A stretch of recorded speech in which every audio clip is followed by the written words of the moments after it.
and success for students. I look forward to working towards this new partnership and to the next chapter of an effective federal role in promoting educational excellence and equity. Madam President, I yield the floor. Madam President. Senator from Georgia. Madam President, tomorrow I will join with what I hope will be every American in paying tribute to our veterans who have served us over 200 years to protect the liberty and the freedom and the peace that all of us enjoy. Our veterans, from the Revolutionary War veterans that created this great republic to our veterans that serve today in Afghanistan and the war on terror. In the history of our country, every generation has been called at a time of trouble, and in America's good fortune, every generation has responded. There are significant dates in the history of our country that remind us of the great military victories that we have had and the great sacrifice our soldiers have made. December 7th, 1941, the terrible attack on Pearl Harbor. But June 6, 1944, when Americans bravely stormed Omaha Beach and began the invasion of Europe, which ran out Nazi Germany. We all remember with horror and with terror 9/11, 2001, when New York, Washington, and all of America and all peace-loving people were attacked by al-Qaeda. And just a few days later, September 20th, when we began and initiated our effort to go after al-Qaeda wherever it was. And now recognize that a little over 10 years later, terrorists have been disrupted, bin Laden has been killed, and America and the world are a safer place. Well, in the financial and economic history of our country, there have also been significant dates which we should remember and significant responses which we also should recognize. The tragedy of October 1929, when the market crashed and the Great Depression began. The difficulty of Black Friday in 1987, when the markets had a terrible crash. Those were all memorable times where we hated to see our financial and economic stability upset.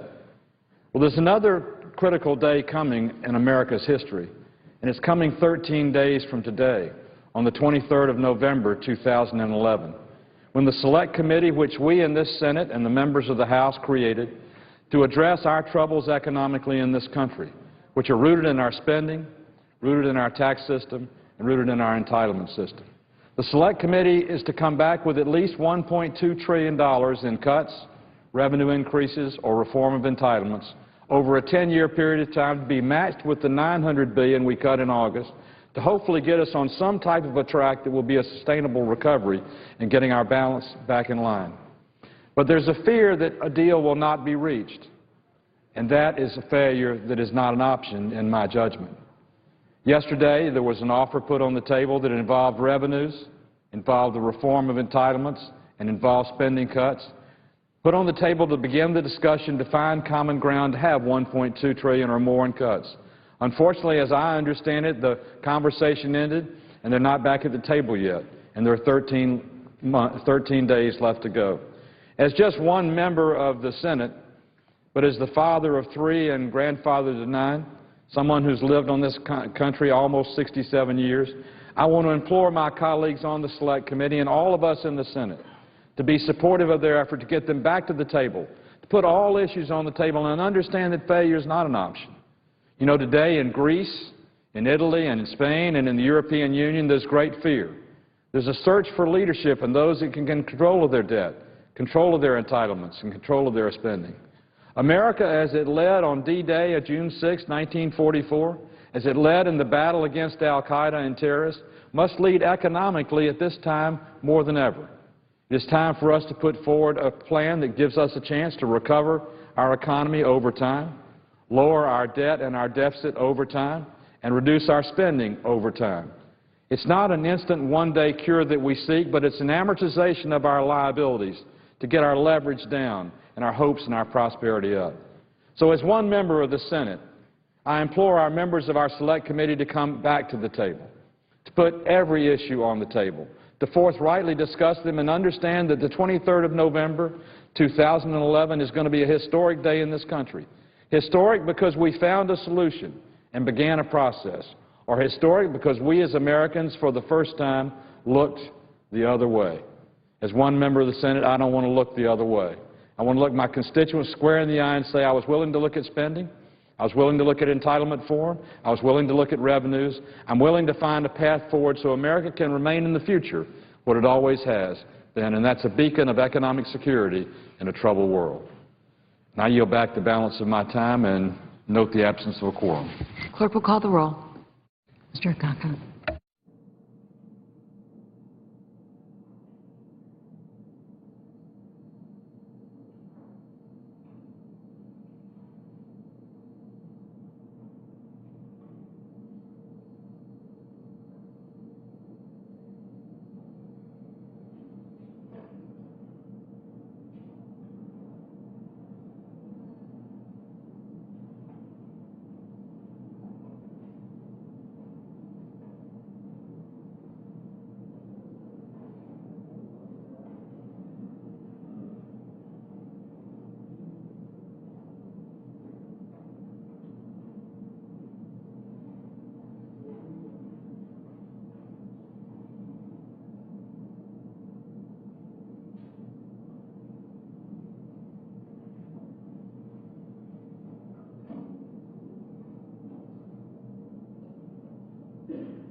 The Senate is currently in a quorum call, but today members passed a bill to repeal the requirement that the government withhold 3% of payments to contractors. That vote was 95-0, with one voting present. Also today, senators rejected a bid to advance two resolutions aimed at rolling back government regulations, one regarding the FCC's stance on net neutrality, and the other offered by Kentucky Republican Senator Rand Paul. That was on the EPA's position on cross-state air pollution. Next week, we expect more work on 2012 federal spending. The current funding expires November 18th.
I ask unanimous consent that the quorum call be dispensed with. Without objection. And, Madam President, I ask consent to speak as if in morning business. Without objection.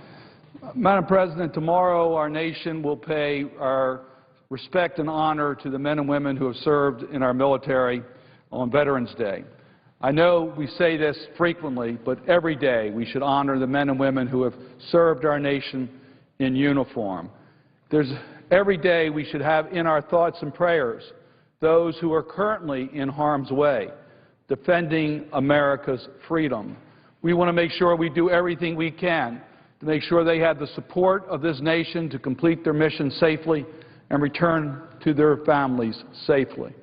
So I take this time to express the appreciation of this senator on behalf of the people of Maryland to the men and women who have served our nation, who are our veterans, their families, and those who are currently serving our nation in the military service. They have defended this nation and the freedoms that we enjoy today, from our traditional threats from hostile countries to our current threats that come from hostile countries to our current threats that come from extremists and terrorists. Our men and women in our armed forces have served our nation very, very proudly. Now, Madam President, we need to show our appreciation by words and deeds. And I know that I speak for the members of this body that we need to make sure that we provide the very best in health care to those who are returning from Iraq and Afghanistan and those who have served in our nations. I have visited and seen firsthand our soldiers who have returned and how they are being treated. And I tell you, we need to do and keep up this commitment. It's interesting, Madam President, I want to compliment my friend, Congressman Ruppersberger, my colleague from Maryland, who started a program known as the Miles for Heroes, where soldiers who are returning home would come into BWI Airport in Baltimore, but for them to get to their home, they had to purchase their own tickets in order to see their families. And in many cases, our soldiers who returned home for treatment, their families could not afford to travel to visit them in the medical facility.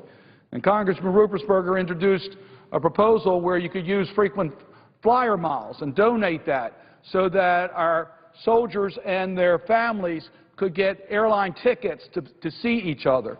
And it's been extremely successful. We celebrated an anniversary of that event not too long ago at the BWI Airport.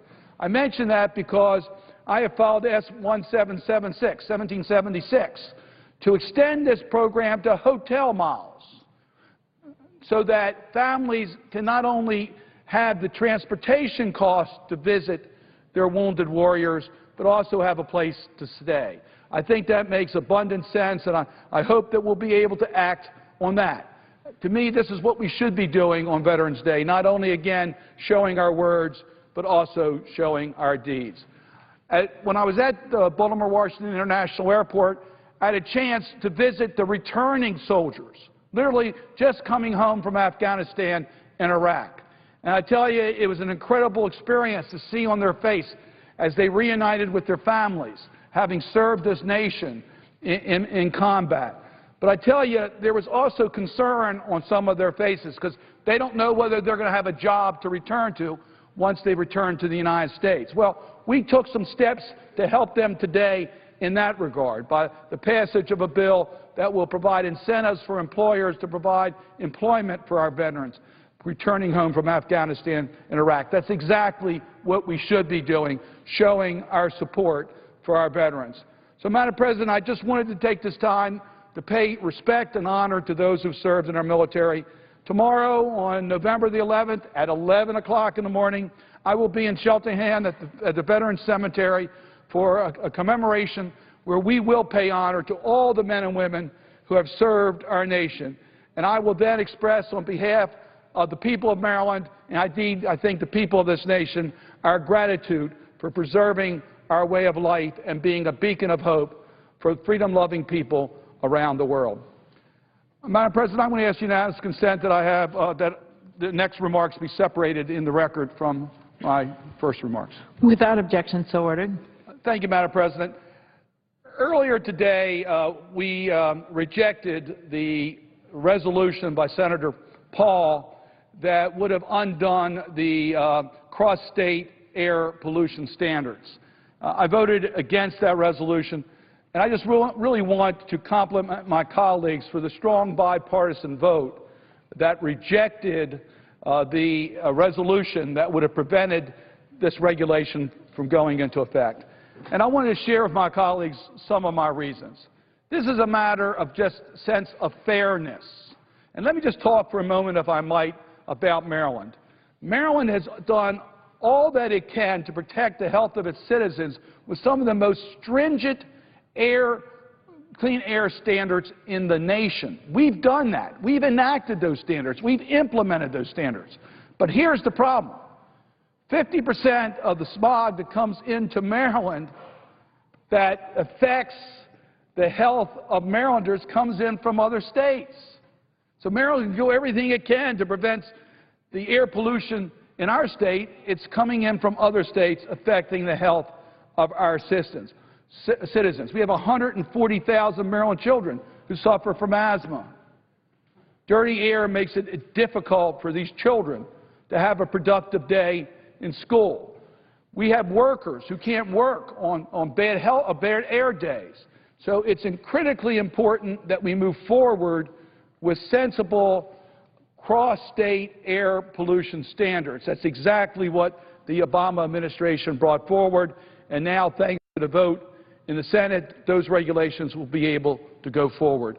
I also want to dispel another myth. There's some who say that you can't have clean air and job growth. You can't have a clean environment. You have to choose between jobs and the environment. Well, I tell you, you need to have a clean environment in order to be able to get the type of job growth we want. I could give you the number of people who lose days from work as a result of poor air quality, the effect it has on their health. I can talk about the productivity in the workplace as a result of illness that's generated because of dirty air. All of that has absolutely been documented by our scientists. They can demonstrate that. But let me talk a little bit about concrete jobs in the Maryland example. In 2007, the Maryland legislature implemented the toughest power plant emission laws on the East Coast of the United States. They used 2002 as a baseline. They reduced SOx emissions by 80% by this year. It will reduce NOx emissions by 75% by next year. It will reduce mercury emissions by 90% by 2013. These are the major air pollutants that we are aimed at reducing. Maryland has done that. Okay, what impact has had on our economy? 2,000 skilled construction worker jobs were created as a result of the investment that was made in clean air. We now have Brandon Shores, one of the cleanest coal-burning power plants in the country. That's the legacy that Maryland has given us. We've created jobs, and have done what we can for clean air to help our children and help our community. But as I said earlier, there's very little more that Maryland can do. We have to rely now on the help of other states. It's for that reason that we've seen utilities that are supporting us. Constellation Energy, Exelon, PG&E have supported reasonable standards for air quality, and they recognize it's the right thing to do to have these standards applied to all states because pollution knows no state border. I was encouraged by the vote that we had on the floor on this issue. It was a vote for healthy air for our children, for jobs for our construction industry, and a stronger economy for America's future. Madam President, I would yield the floor.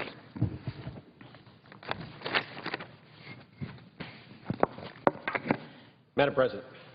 The senator from Illinois is recognized. Madam President, I just want to follow the remarks of my colleague and maybe do a colloquy briefly to say that I agree with him, which is why I voted to support restrictions on cross-state air pollution.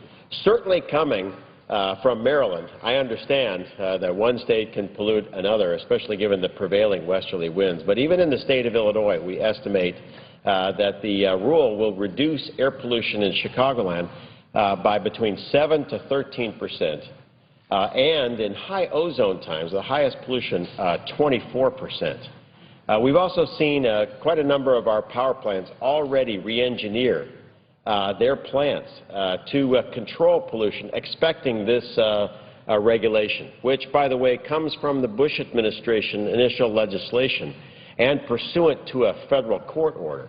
So I would commend my colleague and say that there is bipartisan agreement here that we control cross-state pollution, and this rule, by the data that was provided by the Congressional Research Service, has a significant amount of benefit in actually reducing particulate matter that would be in the state of Illinois and especially eastern states in the United States. If my colleague would yield, I thank you very much for your comments.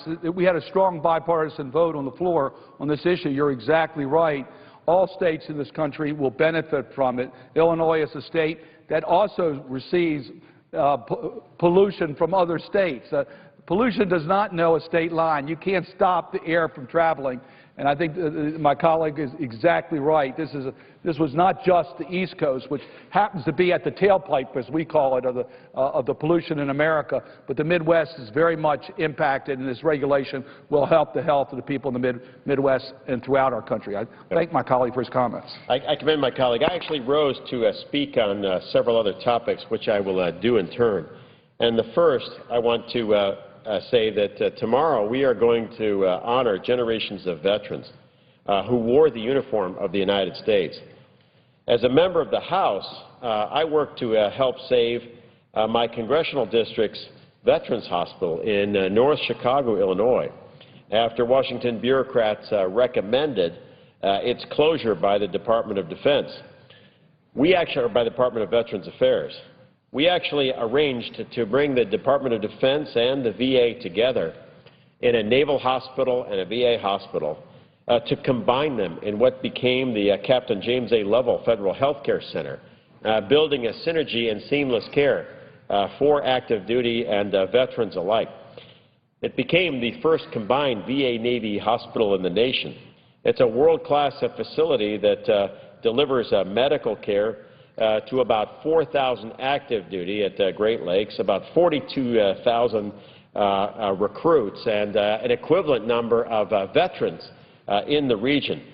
I like to think about the waiting room of this hospital in which grizzled veterans from one I remember meeting from the Battle of Savo Island, 1942, World War II, are right next to the rawest new recruits to the Navy, in the same waiting room, about to receive care from the same nurses and doctors at this now combined Navy-VA hospital.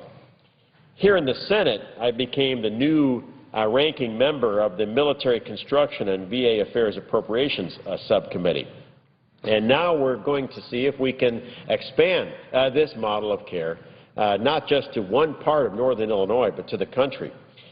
We should go to the next level of not just integrating one set of hospitals, but for the whole country. And here, the greatest potential is in medical records.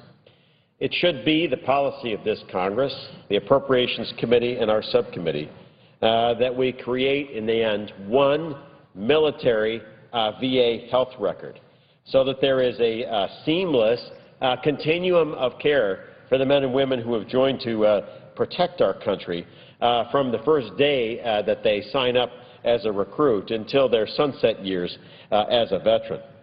Now, I shared a draft of this speech with the chairman of our subcommittee, Chairman Johnson, and also Chairman Culberson of the House subcommittee, and the administration to hopefully drive a consensus in the House and Senate forward on this issue. I think we all now agree that there should be more Defense Department and VA collaboration on health care, but especially focus on health records. Now, with Chairman Johnson, we held a March hearing on the progress in moving forward to a military veteran, what's called fully integrated electronic health record, or IEHR. The system will provide service members with a single medical record from their enlistment through their final days as a veteran. I really want to applaud Secretary Shinseki, Secretary Gates, and Secretary Panetta, his successor, for pushing the very separate Department of Defense and VA bureaucracies into a single common record system.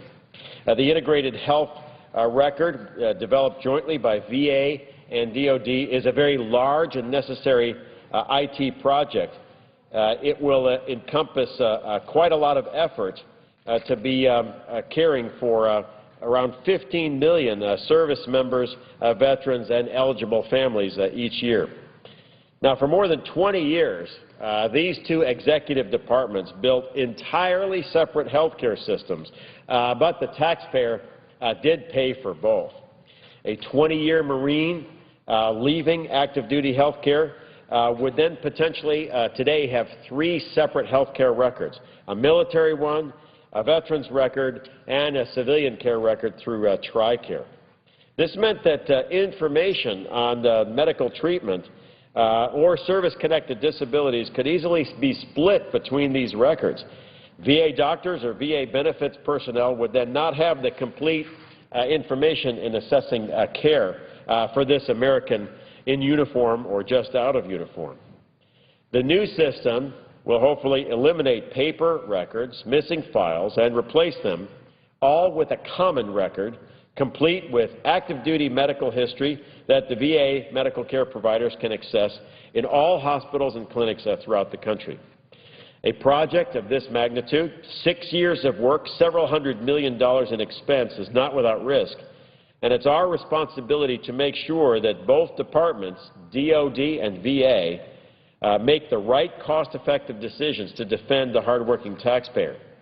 In past years, normal practice inside Washington would be to give a project like this to a massive government contractor who would hijack it into an unwieldy and proprietary system which rapidly became outdated with technology that was only licensed to that contractor. In the Congress, we cannot let this happen with this project.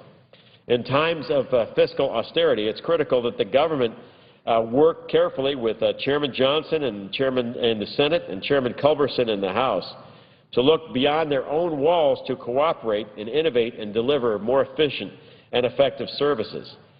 It's imperative that VA and DOD ensure that it gets this right and not replicate problems associated with past developments of so many large IT systems. One of the most positive developments is the joint VA-DOD approach that will embrace best commercial practices by leveraging technology already used in the private sector through commercial, off-the-shelf systems, and especially open-source coding so that the electronic health record can be built at the lowest cost. This will ensure that the new system will benefit from innovative and new solutions being used by major medical systems and health care providers across the country. An open source, that is, open computer code approach, will most importantly prevent us, the government, from being locked into one single vendor. Instead, the approach will allow not only innovation, but will require a private firm to integrate their technology into the joint VA-DOD system. It will also encourage real competition, as every vendor bidding on a new contract will have full public access to the product completed by the previous vendor. This approach should ensure that the taxpayer is defended, that their dollars are well spent, and that service members and veterans are well served by the system we then develop. I want to commend the VA and DOD on their willingness to break down the walls between their respective departments and work together on this project, especially on the eve of Veterans Day. If successful, this approach could serve as a model for cooperation between other government agencies serving similar communities, making the government smarter and leveraging private sector innovation and developing cost-saving technologies like open-source coding, like commercial off-the-shelf requirements, is exactly the mindset that we need to embrace in a cost-conscious environment that we're in today. In closing, I want to once again thank the Secretary of Veterans Affairs, Shinseki, our previous Secretary of Defense, Gates, and our current Secretary of Defense, Panetta, for their vision in bringing this tough problem together And I will just tell each one of these cabinet departments that Chairman Culberson and I are looking forward in about 2.5 months' time with meeting with their teams to assess the project and progress on developing a fully integrated, complete joint DOD and then VA health record to care for that American from the time they enlist until their final days as a veteran. On another subject, on November 11, 1919, exactly 1 year after the end of World War I, President Wilson designated Armistice Day to honor those who served during the Great War. In 1954, Congress changed the name of the holiday to honor the service of all men and women in uniform that we now know as Veterans Day. For the last 22 years, it's been the honor of my life to serve in the U.S. Navy Reserve. I've seen firsthand the sacrifice of men and women who wore the uniform and, quite frankly, provided the freedoms that we enjoy as Americans. This week, we remember those who sacrificed everything in the defense of our nation, and I am proud to support legislation that provides a new employment opportunity for those veterans. The Vow to Hire Heroes Act of 2011 is bipartisan legislation that the Senate has just passed to give our veterans the opportunity to learn new skills and re-enter the workforce. Too often, employers overlook the experience of our professional veterans. These men and women are typically highly effective, organized leaders who have been part of a team in a difficult environment. They have undertaken responsibilities few could imagine under extreme conditions, especially at young ages. Across Afghanistan and Iraq, veterans are saving lives using state-of-the-art medical equipment in austere conditions.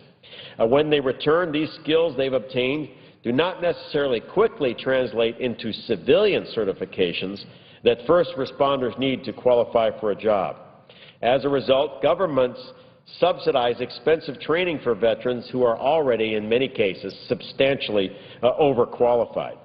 The bill just passed in the Senate requires the Department of Defense, Veterans Affairs and Labor to identify equivalencies between military service and private sector competencies. This change will translate military experience and certifications into civilian qualifications, opening up new career opportunities for veterans.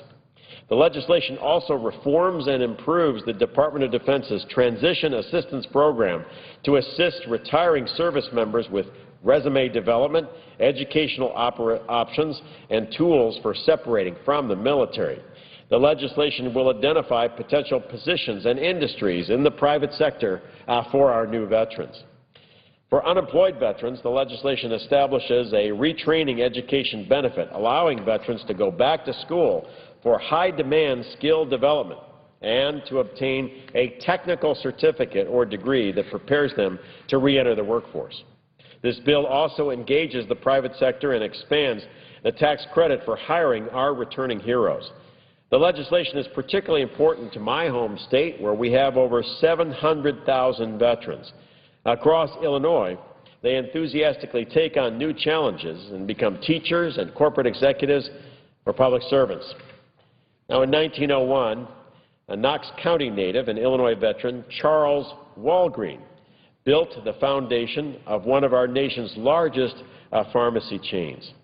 A Chicago native, George Hallis, served twice in the Navy, spending 63 years then at the helm of the Chicago Bears and helped found the NFL. Countless other citizens of our state served in the military but then made invaluable contributions to our nation and its economy. Despite what most Americans see on TV, Chairman Murray in the Senate and Chairman Miller in the House demonstrated that Republicans and Democrats across Senate and House can work together, and this legislation just passed as a result of that bipartisan cooperation. Today, our nation's veterans are facing different adversities and are overcoming new challenges, both in the field and when they come here at home. We owe these men and women everything, and this measure, a bipartisan measure, is one of the ways that we can say thank you. Now, I also want to take a brief moment to speak briefly on the subject of the European debt situation. I am concerned that we are now eyewitnesses to history, but few in the Senate are even watching major events that could hurt the incomes of Americans here at home. Margaret Thatcher once said that socialists eventually run out of other people's money. We witnessed the end of communism in 1991 when Russia ran out of money. And in 2011, we may be witnessing the end of European socialism as many of their economies go bankrupt. Events in Europe offer an immediate warning to our own banking system and a long-term lesson to our society. I want to thank the work of my friend David Malpass for helping to develop my view on these issues. In our view, Europe's approach to the run on Greek debt and then Italian debt and possibly this afternoon French debt shows that Europe's leaders are not addressing the problems squarely that they face. The current approach that they have is unsustainable.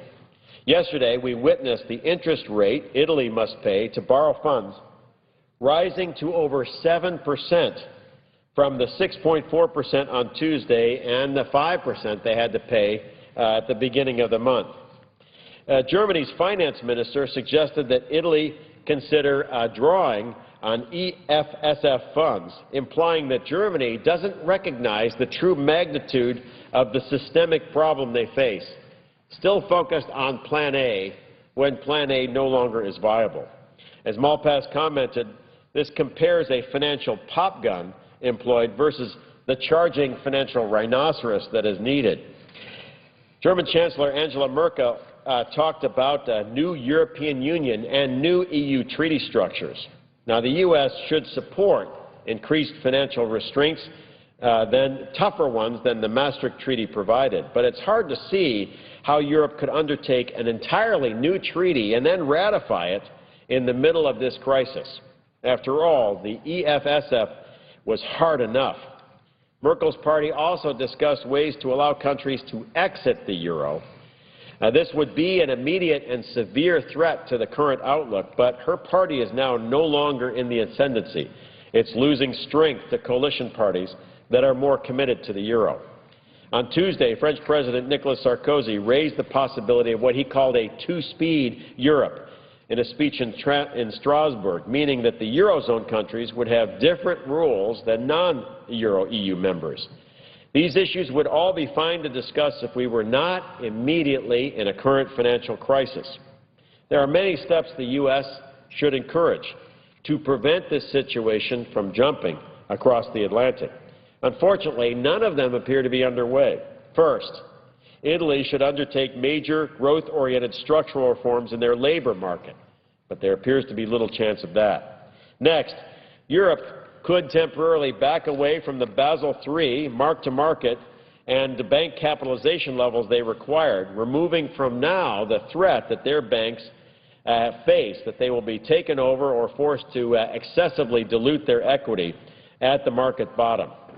Recall that the United States provided critical relief in this regard by re-instructing the FASB in March of 2009 to do this, launching the equity market surge. European nations could also begin guaranteeing new liabilities at their banks. Remember also, the U.S. took this step in October of 2008 through a fee-based FDIC guarantee of new bank issuance.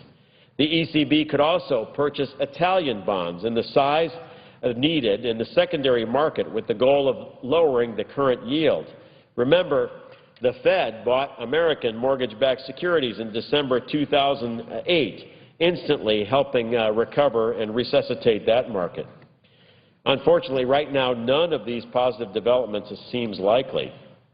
The news tonight from Europe is fairly dismal, and I recall the collapse of German credit in July of 1931. It was that collapse that turned the recession of 1929 into the Great Depression. Our Congress right now is rightly focused on the need to cut our own spending, but unfortunately the news that I have seen is that the crisis abroad could become the #1 economic story in the United States as early as next month. Americans should watch this situation very closely. We should encourage Europe to take the actions I outlined above, and most importantly, we should make sure that the Super Committee does its job and that we kick our own spending habit before we face the same future. Lastly, I want to touch on the subject that I think most concerns me for the future of the country, especially next year. When the history of the Iranian nuclear program is written, November 2011 is likely to be marked as the turning point towards conflict regarding Iran's nuclear weapons program. Recall that Iran has signed the Nuclear Non-Proliferation Treaty, and her government claims that they are taking no action in violation of that treaty. Recall also in 1979, Iran embraced supporting terror as government policy, and Iran was then certified as a state sponsor of terror by Presidents Carter, Reagan, Bush, Clinton, Bush, and Obama. Recall also that Iran now has become the top financier for two major terror groups in the Middle East, Hamas and Hezbollah, and that Iran has transferred nearly every type of weapon in its inventory, including cruise missiles, to Hezbollah. And recall also that Iran has started the massive refining of uranium, far above the 3% necessary to fuel a reactor, upwards of 20%, moving to the 98% needed to run an atomic weapon. This week, the IAEA released a landmark report. It said that the Iranians were accelerating their uranium enrichment. It said that they had received design information through military personnel on nuclear weapons. But most importantly, it showed how step by step the Iranians were working on a nuclear warhead for their long-range Shahab-3 missile to include the density and weight of a nuclear weapon, the inclusion of an electric generator inside that weapon, unnecessary for a conventional munition, but absolutely required for a nuclear mission, that there were no submunitions, that the entire package was to go off at once, and that critical design information behind that all pointed to a nuclear warhead. Our response should be, in my view, non-military, but the strongest non-military means necessary. For many years as a House member, I worked on what I thought was the critical sanction, which is to take advantage of the key vulnerability of Iran, that the mullahs have so mishandled their economy since 1979 that this oil-producing nation totally depended on foreign gasoline for their energy supplies.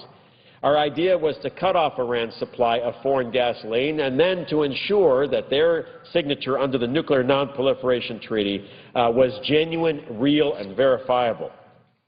After working many years on this legislation, eventually the House of Representatives voted with over 400 positive votes for this legislation to help cut off Iran's gasoline supply. In fact, the bill was unanimous in the United States Senate, and last year President Obama signed this bill into law.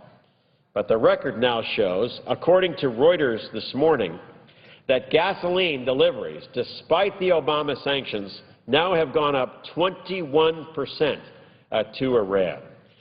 Despite the comprehensive sanctions that the United States has leveled against Iran, the International Monetary Fund reports that the Iranian economy grew faster than the U.S. economy last year. And so many of us looking at the sorry record of sanctions enforcement have gathered together on the idea of one last sanction that we think could avoid a conflict, that we think would deliver the decisive diplomatic weight to solving this problem.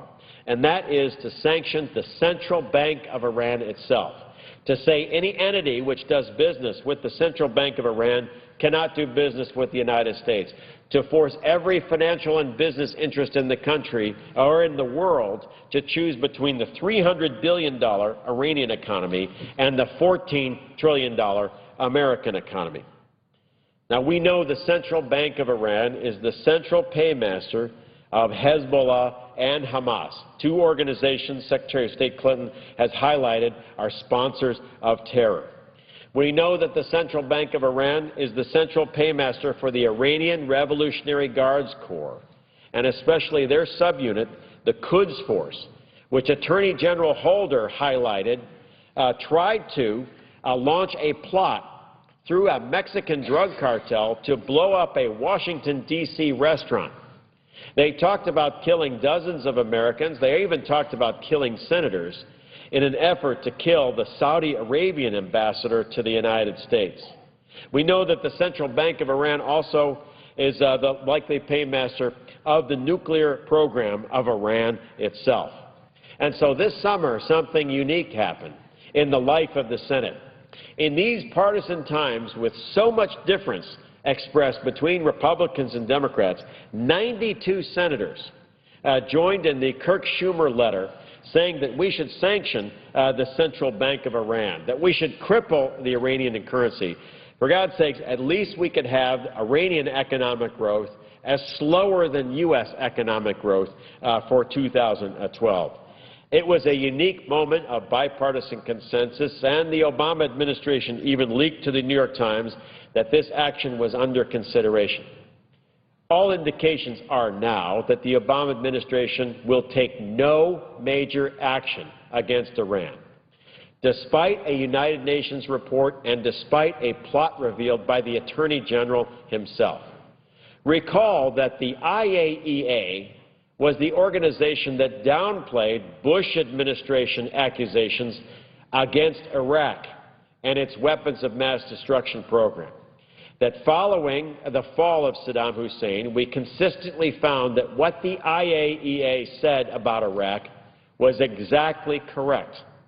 And so when the IAEA reports that the Iranians are working towards a nuclear weapon and a warhead aboard their Shahab-3 missile, when we learn that the Iranians are supporting terror through Hezbollah and Hamas, a plot to kill Americans at a Washington, D.C. restaurant, when we learn that Iranians have registered the names of every Baha'i family, all 330,000 in their country, that they have removed all Baha'is from university, that they have kicked all Baha'i children and prohibited all Baha'i businesses from doing business with their government, we are worried that this is a government, probably the only member of the United Nations where the head of state regularly talks about wiping another member of the United Nations off the planet.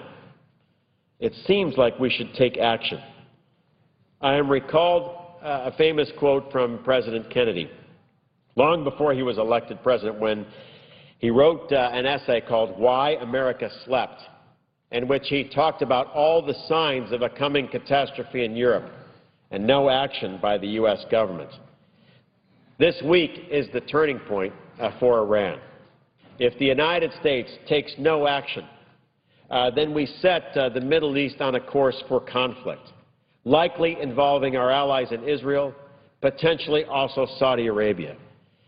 The simple course of the history right now, I think, would be improved if we leveled this sanction in bipartisan fashion, giving our diplomats decisive weight to stop this program, and therefore avoiding conflict.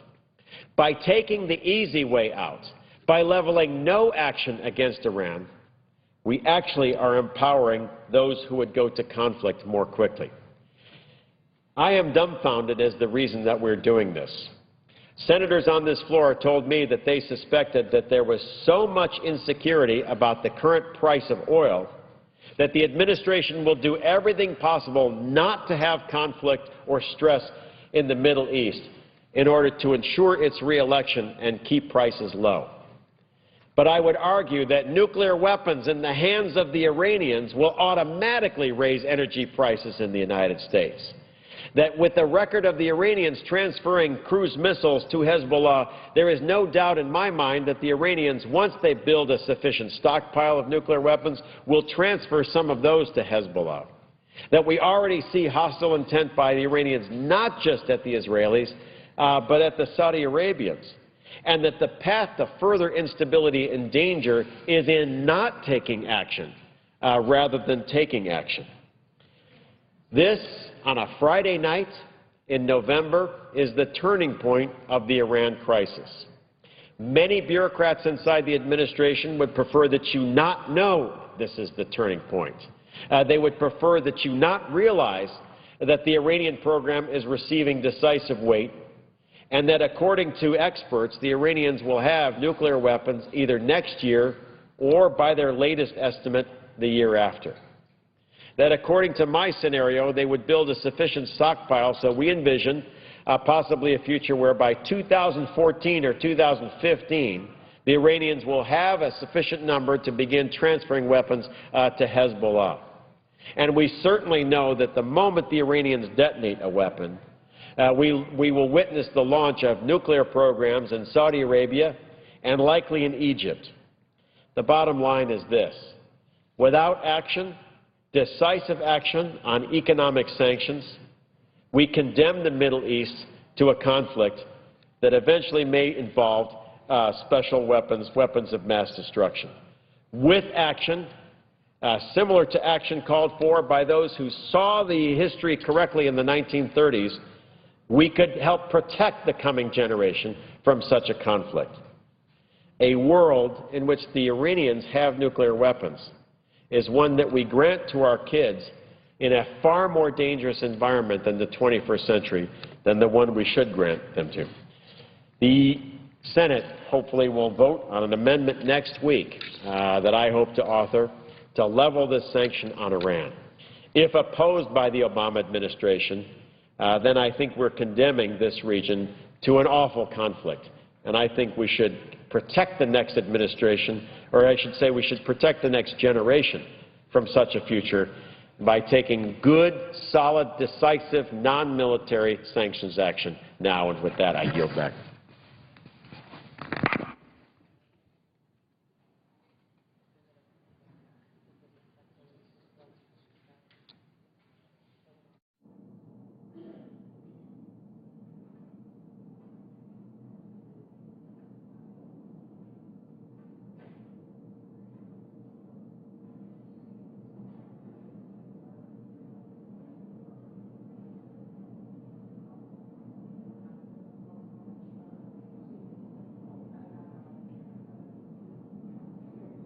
Madam President, I would suggest the absence of a quorum.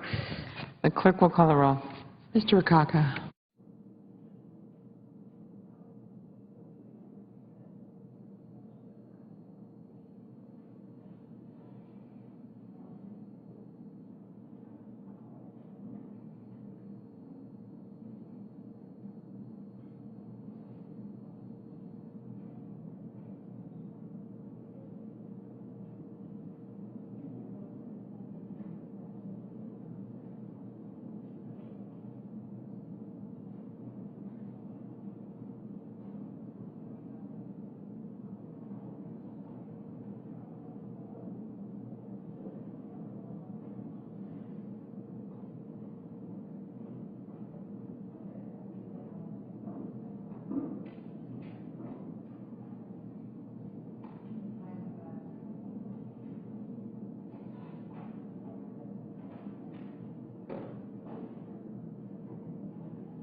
Well, the Senate is in a quorum call right now. We're not sure yet, but if the Senate will be in tomorrow, which is Veterans Day, but Majority Leader Reid has said that there won't be any roll call votes tomorrow or Monday. And here's a look at our primetime schedule on the C-SPAN networks. Starting at 8 p.m. Eastern, News International Chief Executive James Murdoch testifies before a British committee over the phone hacking investigation. On C-SPAN 2, Defense Secretary Leon Panetta and Joint Chiefs of Staff Chairman Martin Dempsey hold a briefing at the Pentagon. And 1 hour earlier at 7 p.m. Eastern on C-SPAN 3, the Senate Finance Committee holds a hearing on how to best use unemployment assistance programs to help people find jobs. All these events tonight on the C-SPAN networks.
Senator